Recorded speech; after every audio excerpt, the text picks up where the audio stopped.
This is Ed Rogers, and I'm here to show you how. It's all connected. We're told daily that Islam is a religion of peace, and that the vast majority of Muslims are moderates who simply want to live in peace.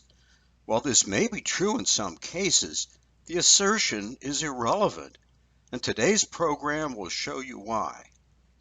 We'll look at several reasons not to look to moderates to keep the peace. The basic fallacy in the assertion that moderates want peace is that it isn't the moderates who are directing the course of Islam in the world today. It's the radicals.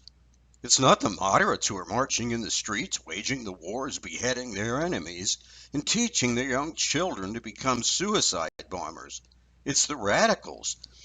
Where's the outcry from the community of moderates against all the violence they claim to reject? Except for a few isolated incidents, it's been non-existent. History offers some valuable lessons in this regard. In Hitler's day, very few Germans were true Nazis, but many enjoyed the return of German pride, and many more were too busy with their own interests to care. Many thought the Nazis were a bunch of fools. Most did nothing to stop them. Then, when it was too late, the majority woke up to find that the Nazis had gained control. Many families ended up losing everything. Communist Russia consisted of people who just wanted to live in peace. Yet the Russian communists were responsible for the murder of over 20 million people. Those representing the peaceful majority were irrelevant. China's huge population was peaceful as well, but Chinese communists managed to kill a staggering 70 million people. The message from history is that the silence of peace-loving, moderate Muslims has made them irrelevant. If they're not willing to speak up, they'll awaken one day to find that the radicals own them, and they'll be faced with a choice: join the radicals or be treated as an enemy combatant.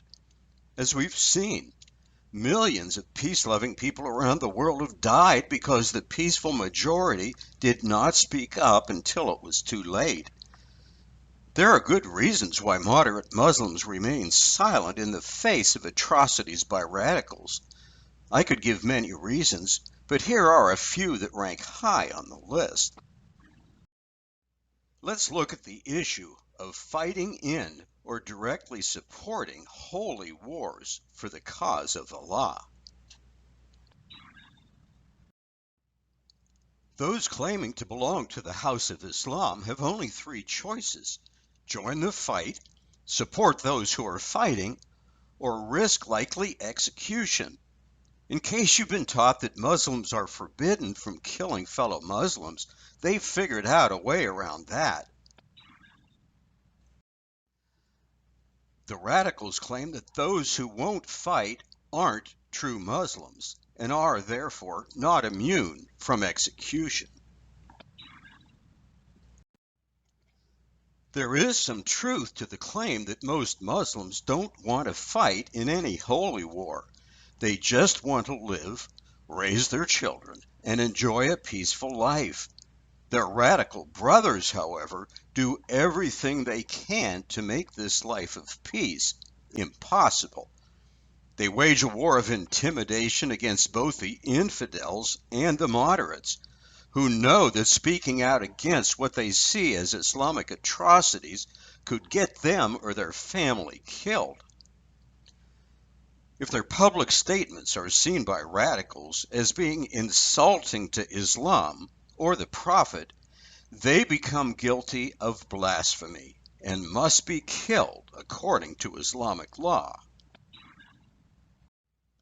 As you might imagine, just about anything is considered blasphemy, including publicly stating that Islam's goal is world domination, stating that Islam condones mass murder as a necessary part of fighting in the cause of Allah, or revealing that Muhammad beheaded Jews who refused to convert to Islam.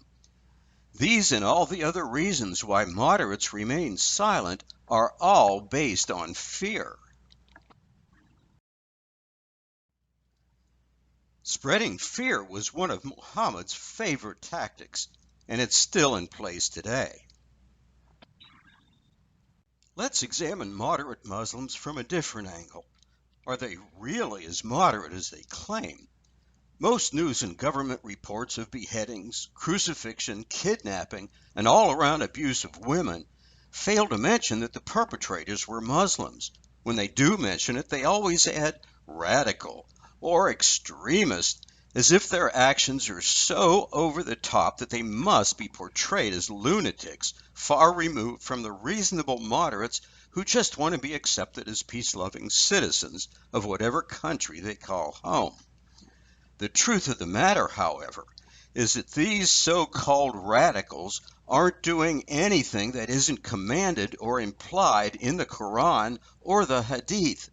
They are simply taking their religion seriously. I recently read about a peaceful and gentle, moderate Muslim father who had slapped his 13-year-old daughter to death because she didn't finish her chores properly. After telling her to do the job right, the 74-year-old father claimed that she said something disrespectful, so he slapped her in the face so hard that she died in a hospital 2 days later from her injuries. He was sentenced to 60 days in prison for the manslaughter death of his daughter. In his own words to the Quebec court judge, "I lost my daughter, but it was the will of God. I am not violent." So there you have it. He's not a violent man, and it was God's will that he slap his daughter to death. I also read an account from Brooklyn that shows how Islamic culture lends itself to the kind of violence in the previous story, even from a gentle man. A 75-year-old Pakistani immigrant got so angry because his wife didn't make him goat for dinner that he beat her to death with a stick. His defense attorney admitted that he beat his wife, but argued that he was guilty only of manslaughter since he didn't intend to kill her. After all, in Pakistan, beating one's wife is customary. He comes from a culture where he thinks this is appropriate conduct, where he can beat his wife. Accounts like these give credence to the claim by British Muslim leader Anjem Choudary that all Muslims are radical and extremists, and that there is no such thing as a moderate Muslim. Choudary argues that the Quran and Sharia law both teach that the beliefs espoused by ISIS, Al-Qaeda, Hamas, Hezbollah, Boko Haram, and others are normal, everyday Muslim values. Gay people are supposed to be executed. Adulterers are supposed to be stoned. Converts away from Islam are supposed to be killed. Anyone saying anything negative about Islam, Allah, or Muhammad is supposed to be put to death. Keep this all in mind the next time someone says that the moderate Muslims will ultimately keep the radicals in check. And lastly, to lighten things up as I close, here's my thought for today. 1 out of 4 people in the U.S. is mentally unbalanced. Think of your 3 closest friends. If they seem okay, then you're the one. I'm just saying. And now you know. I invite you to check out my website at edrogers.net, where you'll get my books, blogs, and sign up for my twice-weekly blog or newsletter. Until our next program, this is Ed Rogers, showing you how. It's all connected.